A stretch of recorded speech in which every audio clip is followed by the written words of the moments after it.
Hello everyone, welcome back to the channel. आज हम current affair का एक इम्पॉर्टेंट टॉपिक कवर करेंगे। जैसा कि आप सभी को पता है कि इजराइल ने ईरान के साउथ पारस गैस फील्ड के फेज 14 पर ड्रोन स्ट्राइक किए हैं।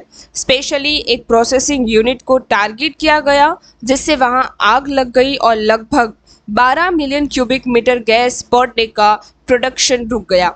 ये पहली बार है जब इसराइल ने डायरेक्टली ईरान के ऑयल और गैस इंफ्रास्ट्रक्चर को टारगेट किया है। इससे पहले उनकी शेडो वॉर में ऐसे अटैक नहीं हुए थे। अब बात करते हैं कि ये साउथ पारस फील्ड इतना क्रूशियल क्यों है और ये इतना इम्पोर्टेंट क्यों है। ये इसलिए इम्पोर्टेंट है क्योंकि ये लार्जेस्ट गैस रिजर्वियर है। ये दुनिया का सबसे बड़ा नेचुरल गैस रिजर्वियर है जो ईरान और कतर के बीच शेयर्ड है। सेकेंड, ये इसलिए भी इम्पोर्टेंट है क्योंकि ये एनर्जी सिक्योरिटी लाइफलाइन है। ईरान के लिए साउथ पारस उसकी टोटल गैस रिजर्वियर का लगभग आधा हिस्सा है और टोटल गैस प्रोडक्शन का 66% कवर करता है। सोचो, घरों को गर्म रखने से लेकर इंडस्ट्रीज चलाने तक सब इस पर डिपेंड करता है। ये इसलिए भी डिपेंडेंट है और इम्पॉर्टेंट है क्योंकि ये इकोनॉमिक बैकबोन है। सैंक्शन की वजह से ईरान अपनी गैस ज़्यादातर डोमेस्टिकली ही यूज़ करता था। इस फील्ड पर अटैक मतलब ईरान की ऑलरेडी स्ट्रेन इकोनॉमी पर सीधा हमला। ग्लोबल एनर्जी मार्केट, भले ही ईरान की गैस डोमेस्टिक यूज़ के लिए हो, बट ऐसे बड़े फैसिलिटी पर अटैक से ग्लोबल नेचुरल गैस प्राइसेस पर असर पड़ सकता है। अगर सप्लाई लंबी में रुकावट हुई तो ये कतर भी इनडायरेक्टली अफेक्ट हो सकता है। ग्लोबल एनर्जी मार्केट, भले ही ईरान की गैस डोमेस्टिक यूज़ के लिए हो, बट ऐसे बड़े फैसिलिटी पर अटैक से ग्लोबल नेचुरल गैस प्राइस पर असर पड़ सकता है। अगर सप्लाई में लंबी रुकावट आई तो कतर भी इनडायरेक्टली अफेक्ट हो सकता है। स्ट्रेटेजिक असिस्ट, एनर्जी इंफ्रास्ट्रक्चर को टारगेट करना एक तरह की इकोनॉमिक वॉरफेयर है और कॉन्फ्लिक्ट को एक नए डेंजरियस लेवल पे ले जाता है। अब बात करते हैं कि ये यूपीएससी के लिए यानी आप स्टूडेंट्स के लिए ये इतना इम्पोर्टेंट क्यों है। सबसे पहले कॉन्फ्लिक्ट का बढ़ना यानी escalation of conflict. Direct conflict Israel और ईरान की शेडो वॉर अब और डायरेक्ट और खतरनाक फेस में आ गई है। पहले प्रॉक्सीज या इनडायरेक्ट अटैक होते थे, लेकिन अब डायरेक्ट अटैक्स होते हैं। सेकेंड है ग्लोबल इम्पैक्ट। 2019 में सऊदी अमेरिका पर हुए अटैक याद करो। उनकी तरह ही एनर्जी इंफ्रास्ट्रक्चर को टारगेट करना ग्लोबल एनर्जी मार्केट को अफेक्ट कर सकता है और एक बड़े जवाब को उसका सामना करना पड़ सकता है। ईरानियन रिटेलिएशन, ईरान से रिटेलिएशन की हाई प्रोबेबिलिटी है। वो शायद इजरायली एनर्जी इंफ्रास्ट्रक्चर को टारगेट कर सकते हैं। ये स्ट्रेट ऑफ हॉर्मुज़ जैसी क्रूशियल शिपिंग लेन को डिस्टर्ब कर सकते हैं। अब बात करते हैं ग्लोबल एनर्जी सिक्योरिटी, यानी अगर इस तरह की चीज़ें होती हैं तो इसका इम्पैक्ट ग्लोबल एनर्जी सिक्योरिटी पर क्या पड़ता है। सबसे पहला इम्पैक्ट पड़ेगा ऑयल एंड गैस प्राइसेस पे। न्यूज़ आते ही ऑयल और गैस प्राइसेस में बढ़ोतरी दिख रही है। अगर कॉन्फ्लिक्ट बढ़ा और स्ट्रेट ऑफ हॉर्मुज़ जो ग्लोबल ऑयल और गैस ट्रेड के लिए क्रिटिकल चॉक पॉइंट है पर असर पड़ सकता है तो ग्लोबल एनर्जी सप्लाई में सर्व डिस्ट्रीब्यूशन और प्राइस में शार्प सर्ज आ सकता है। और दूसरा है सप्लाई चेन जो है वो डिस्टर्ब हो जाएगी। मिडिल ईस्ट से एनर्जी इंपोर्ट पर निर्भर देशों के लिए जैसे कि इंडिया, सप्लाई चेन डिस्टर्बशन एक बड़ी चिंता है।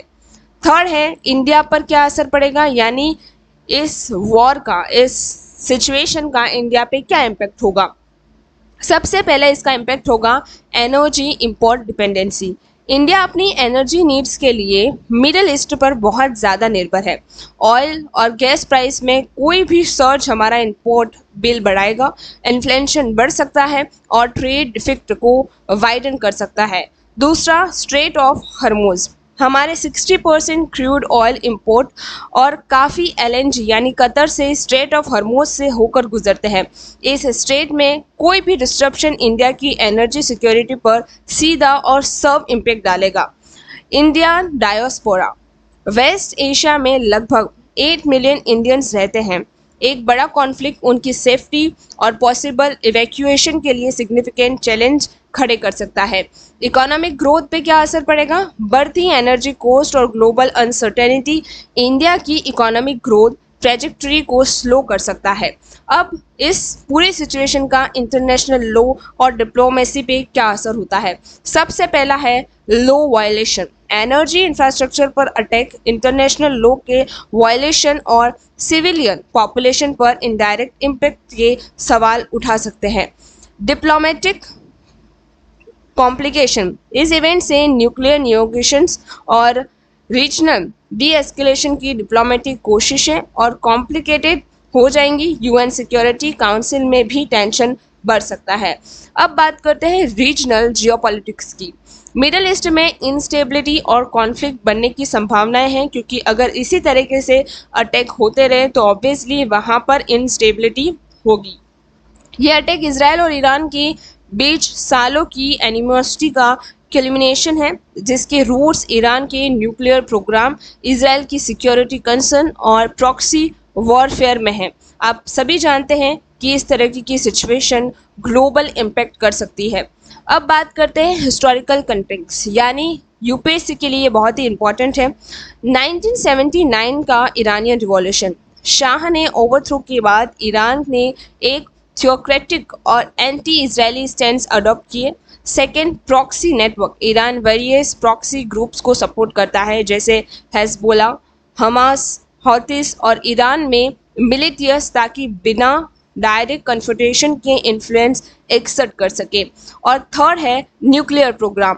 ईरान का न्यूक्लियर प्रोग्राम इसराइल के लिए एक मेजर सिक्योरिटी कंसर्न है, जो इसे एक एसेंशियल थ्रेट मानते हैं। इंटरनेशनल एटॉमिक एनर्जी एजेंसी ने ईरान की न्यूक्लियर सेफगार्ड कॉम्प्लायंस पर जो फ्लैग रेस किए हैं, उससे टेंशन और बढ़ी है। प्रीवियस इसराइल स्ट्राइक, इसराइल का अपनी सिक्योरिटी थ्रेट को टारगेट करना हिस्ट्री रहा है। इसमें इराक 1981 के अंदर और सीरिया ने 2007 में न्यूक्लियर फैसिलिटीज भी शामिल हैं, लेकिन ईरान ने ज़्यादा कॉम्प्लेक्स चैलेंज फेस किए हैं। तो दोस्तों, ये event energy security, geopolitical stability और इंटरनेशनल लॉ की मिडल ईस्ट में इंट्रिकेट इंटरकनेक्टनेस को हाईलाइट करता है। एक यूपीएससी एस्पिरेंट होने के नाते आपको इसकी वेरियस डायमेंशन, इंडिया पर इसके इम्प्लीकेशंस और potential regionals and global response का थ्रू आउट एनालिसिस करना होगा। उम्मीद है ये डिस्कशन आपको इस कॉम्प्लेक्स टॉपिक को समझने में मदद करेगा। कमेंट में अपने थॉट्स ज़रूर शेयर करें और ऐसे ही इम्पोर्टेंट टॉपिक के लिए हमारे चैनल को सब्सक्राइब करें। All the best for your UPSC preparation. Thank you very much.